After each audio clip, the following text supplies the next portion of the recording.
Today is a big day for me because I'm at home, surrounded by walls full of memories. Jack is here too, looking so proud and happy. He's exploring the rooms with excitement, and I can't help but feel his energy rubbing off on me. We're in the main part of my family's house, the place where my dad's dreams came true. My dad worked really hard to make this place amazing, and now it's worth a whopping $100 million.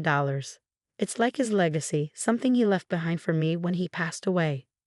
Now, without my dad by my side, my husband wants a piece of our family's legacy. He insists that what used to be mine alone should now belong to both of us. But I know better. I have proof.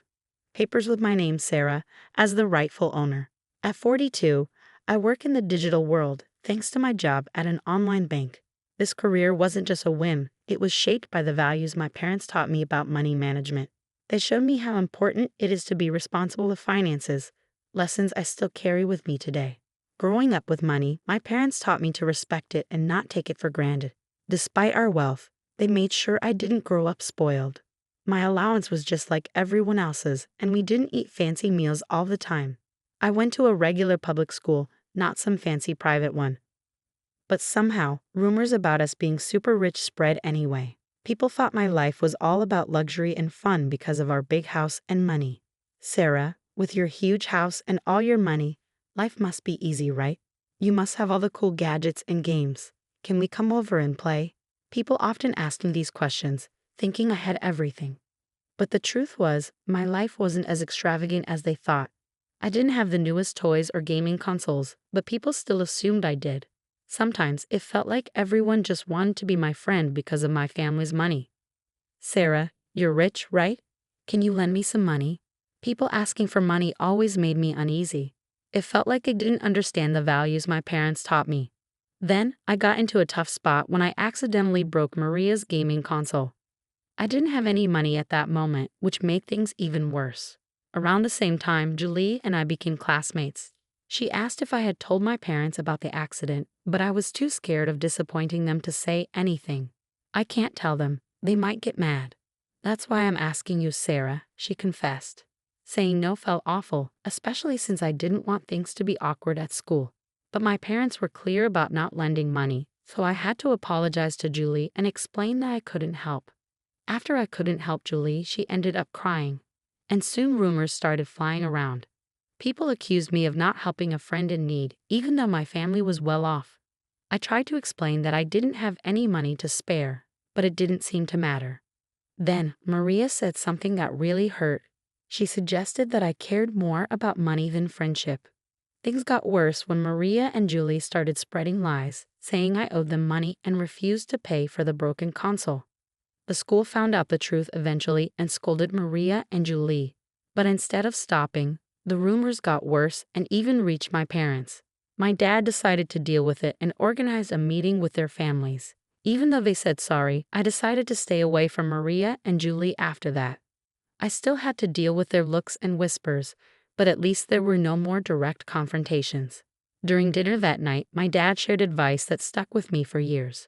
He said it's important to stand by your decisions, especially when it comes to money. Sarah, it's okay to say no, he said with a smile. You don't have to tell anyone about your finances. If someone keeps asking, just say you'll have to check with your parents, even if you know you can't lend money. This lesson about handling money matters gracefully and firmly became really important to me. As I grew up, I became more careful about who I let into my life, focusing on friendships based on character, not money. After university, I made sure to keep my work and personal life separate, avoiding any financial complications. This whole experience taught me the importance of setting boundaries in both friendships and finances, and it's shaped who I am today. When I was 35, I met Jack through a friend, and despite him being a bit younger, his genuine personality quickly won me over.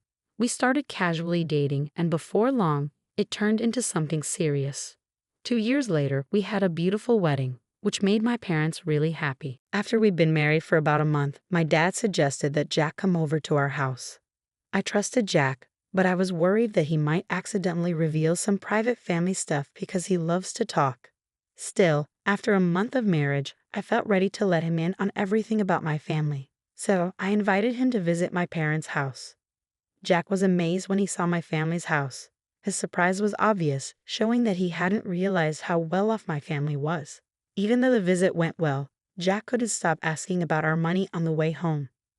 I didn't know much about our finances myself, so his questions made me feel uneasy. A few months after we got married, my mom called to tell me that my dad was in the hospital. It was a shock, especially since I didn't know he was having health problems. Thinking back to our last visit, I remembered how he didn't seem well, and now I felt really worried and guilty. When I went to the hospital with my mom that Saturday, my dad tried to stay cheerful, but we could tell he was feeling down. He apologized for what he saw as a burden to us, showing his gentle nature. Then the doctors told us he had advanced pancreatic cancer, and it had spread too much for surgery. It was like a punch to the gut. We couldn't believe someone as health-conscious as my dad could get so sick. After the diagnosis, my dad stayed strong. He just wanted us to be happy, which made us all tear up. I wanted to spend every moment with him, but hospital rules meant only close family could visit. He wished for our friends to be around to make happy memories at home, which reminded us of the life he wanted for us. So I promised to keep our home full of joy, even after he was gone. Keeping that promise became really important to me. I decided to renovate our family home, something to focus on during such a tough time. Jack, always caring, worried about how much I was doing for my dad, not realizing the other stuff I was dealing with, like our family's estate issues that I hadn't told him about. When Jack asked about my dad's health, I finally opened up to him about everything we were going through. It was a relief to have the support while juggling work, hospital visits, and all the emotions. However, things got tense when Jack started asking about my dad's money and the family estate. He even suggested getting legal advice, just in case something happened to my mom too. It brought up painful memories for me. My dad had a lawyer he trusted, but Jack's insistence on being cautious with money started causing problems between us. A few months later, my dad passed away after bravely battling his illness. Then, the discussions about inheritance started within the family. I ended up getting a big house worth $5.5 million. But Jack's growing interest in the inheritance, despite me trying to keep him out of it, made things even harder. He was excited about moving into the mansion and kept asking about financial stuff, which caught me off guard. I later found out he'd been talking to my cousin at the funeral, who mentioned how the house would be a waste if it stayed empty. That just made things more complicated. Despite my attempts to explain to Jack that the inheritance wasn't something we shared, he didn't seem to listen. Our relationship started getting more hostile because of it. Even though he was there at my dad's funeral, Jack didn't help out with the memorial services or the legal stuff that followed. As things started to settle down and life went on, Jack dropped a bombshell. He said he changed the ownership of my family home to his name, and he had legal papers to prove it. I was shocked and hurt. Not only did he break my trust, but it also showed a huge lack of respect for our relationship and the boundaries we had. Dealing with inheritance issues brought up bigger problems in our marriage. We had to rethink what we valued, how much we trusted each other, and where our relationship was headed. When Jack told me he changed the ownership of our family home without telling me, I was shocked and hurt. He said he was tired of our marriage and suggested we live together as roommates in the house, with him not giving me much financial support. He even threatened divorce if I didn't agree, which was a lot to take in on top of everything else. I begged him to think about what he was doing and why he made such a big decision without talking to me. He said he'd talked to a lawyer about changing the ownership without my permission. Things got so bad that divorce seemed like the only way out. I was heartbroken and lost, feeling like I had to distance myself from the home and life I'd shared with Jack.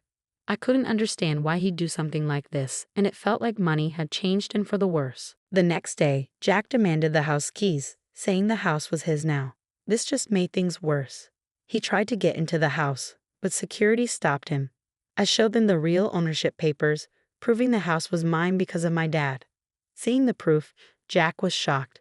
He trusted a guy named Jerry to help him with legal stuff, and Jerry had lied to him. Jack had even given Jerry $360,000 to change the ownership, but it turned out to be a scam. Jack was really upset. He kept trying to call Jerry, but Jerry wouldn't answer. Jack was mad at him for tricking him and taking his money. Then he turned his anger on me, saying I spent too much money on things he thought were unnecessary. He even questioned if I understood how inheritance stuff worked. Even though Jack tried to fix things and suggested we give our marriage another chance, the trust between us was too broken. I asked the security guard to help him leave, closing a painful chapter of my life. In the months that followed, I had time to think about everything that happened. It made me realize how important trust and honesty are in a relationship. What happened with Jack, all the lies and betrayal, taught me to be careful not to let money cloud my judgment. During my dad's first memorial service at our family temple, Jack showed up unexpectedly. Since our divorce, things hadn't been going well for him. He didn't have a job, he had money problems, and it seemed like the people he trusted had let him down. He looked really sad and lost, standing there in contrast to the solemn occasion. As he tearfully tried to apologize, his actions unintentionally disrupted the memorial, causing a commotion among my relatives. Despite his emotional distress, I had to ask him to leave, and security had to step in to make sure it happened. It was a difficult moment, especially during such a solemn occasion, leaving me with mixed emotions, but also a strong desire to move forward and leave our past behind. I decided it was time to leave my parents' home, something I'd been planning for a while. I found a new place to live, cutting ties with Jack for good. Meanwhile, Jack kept coming to the family property, which we had turned into a rental villa. My mom and I ran the villa together, turning it into a happy place for many people to visit and enjoy. On his side, Jack seemed to be trying to make positive changes. He got a new job and was really focused on starting over. Turning our family home into a rental villa not only honored my dad's vision, but also created a welcoming place for guests from all walks of life. The villa, known for its stunning views and beautiful garden, became really popular. We hosted all sorts of events there, from small weddings to big family parties. Working on it with my mom brought us even closer and made us really happy. As the villa became more successful, we decided to add more stuff to make it even better. We put in a swimming pool, a cozy outdoor lounge, and a fun area for kids to play. We were really committed to making sure our guests had an amazing time, and it paid off. The villa became a top spot for people looking for a peaceful getaway and unforgettable experiences. This whole project wasn't just about making money. It was about making my dad's dream come true and creating special memories for our guests. Taking care of the villa's garden filled me with a deep sense of happiness. Seeing our family home turned into a place where people could come together, have fun, and make lasting memories made me really proud. I could almost imagine my father looking down with pride at what we had accomplished, bringing his dream to life. This venture not only fulfilled his vision but also gave us financial stability and a sense of freedom. Along the way, I learned important lessons about trust, money, and the strength needed to forge my own path, separate from the challenges of the past. In this journey of self-discovery, I discovered that facing difficulties can actually make you stronger and more determined. I heard news about Jack from friends, and it seemed like he was turning his life around, finding a meaningful job and learning from his mistakes. Seeing his progress gave me a sense of peace, knowing that both of us were moving forward and growing. My father's dream became a driving force for growth, not just for me and my mom, but for everyone who visited the rental villa. It became a place of joy and celebration, a sanctuary where people could create lasting memories. The success of the villa is a testament to my father's vision, reminding us of the values of resilience and hard work. Through this venture, we've created more than just a place to stay. It's a source of happiness, a place for making memories, and proof that dreaming big and putting in the effort can lead to incredible things.